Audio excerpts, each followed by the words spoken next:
Hi, hello and welcome. I'm Steph and here on this channel I do sewing things as well as other crafty things, and occasionally I inflict vlogs upon the world. Today is no different to the usual sort of stuff, and I'm gonna get crafty and show you how I fixed this bag. This is a cute vintage bag that I got from my nana a few years ago, and I'm pretty sure it's like from the 60s, but unfortunately one of the handles broke. So today I'm gonna show you how I replaced those handles. I'm definitely of the mentality of like, why throw something away when it could be fixed or mended, or those are the same things. Fixing and mending are the same things. Anyway, I come from a long line of hoarders, so it makes sense that we struggle with throwing things away, and we also collect things in the hope that they might be useful, which is kind of what's happening in this whole video, in that my nana passed this bag on to me because she didn't want to throw it away and it broke, and rather than throwing it away, I'm going to use something else that I salvaged off a gift bag, these pink handles that I salvaged off a gift bag, to repair said hand-me-down thing. This bag is very handy. I use it as a beach bag, and it's kind of a Mary Poppins situation because you can just fit so much stuff in there. It doesn't look like it's very big, but fits a lot of stuff in, and it also has this convenient little pocket for your phone. It's like they almost knew what was going to happen in the future. So the tools I'm using for this project today are my trusty pliers, my trusty awl. I don't know if y'all have a trusty awl, but you should get one. I'm going to use my trusty knife, and I'm also going to use some glue. And if you don't have an awl, you can just use a chopstick or a knitting needle or some other sharp pointy thing, maybe a thin pencil, or I don't know, this is a very niche project, so if you have exactly the same bag that you're mending, then let's be friends. So before I did anything on this project, I checked that the pink handles that I'd salvaged from that gift bag were actually going to be the right length compared to the ones that are on there already, and they were just slightly shorter, but I figured that was going to be just fine.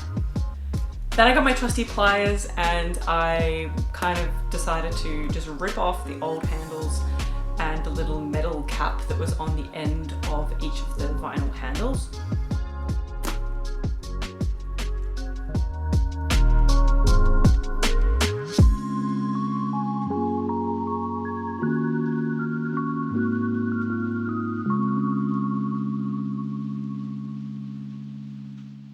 I didn't really need the pliers though, I just used my super strength. When I took all of those things off, there was a little bit of rust in the bag, which doesn't really bother me. Maybe one day I'll fix it up.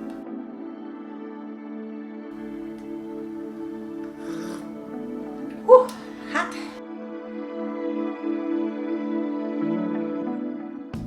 The next thing I did was I got my trusty awl and I punched through the hole where the original connection was, just to make it a little bigger so I could thread the pink rope through.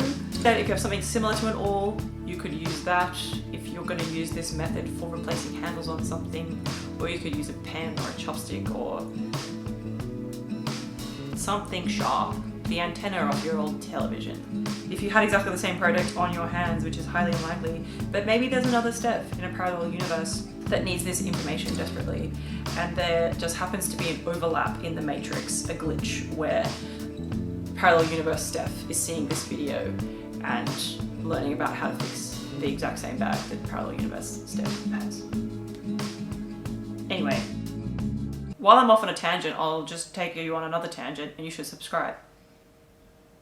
Just do it now. I'll wait. It's fine. It's totally fine. That's why I have tea, for waiting. Did you do it yet? Okay, the next thing was that I got my new handles, which were the rope that I salvaged from that gift bag, and I poked it through to the inside. Very simple process. Then I just tied it in a knot to hold it in place.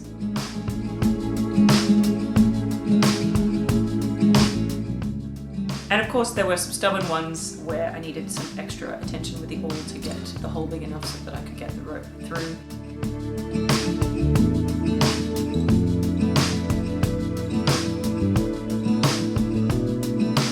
And of course the last one was a total bitch, and the most annoying, and needed very special attention in that I had to seal the end because it was fraying a little bit, just with a light.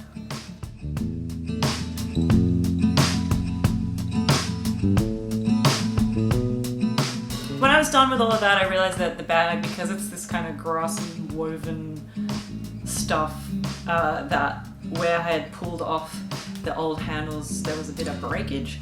So I thought that I would just get my trusty glue, Yoo-Hoo glue. This glue is great. I use it a lot for architecture, but generally in life, it's very handy to have. It's better than a glue stick. It's better than super glue because it kind of gives you a bit more leeway to use it. So I recommend this clear glue. Just get some. It's very handy to have lying around. And I just used the glue around those holes just to sort of seal them off so that they weren't going to fray or tear any more than I already had semi-destroyed. And this is the final outcome. I'm pretty lucky that these bits of pink rope were just long enough and in the right color palette to be able to be the replacement handles for this bag.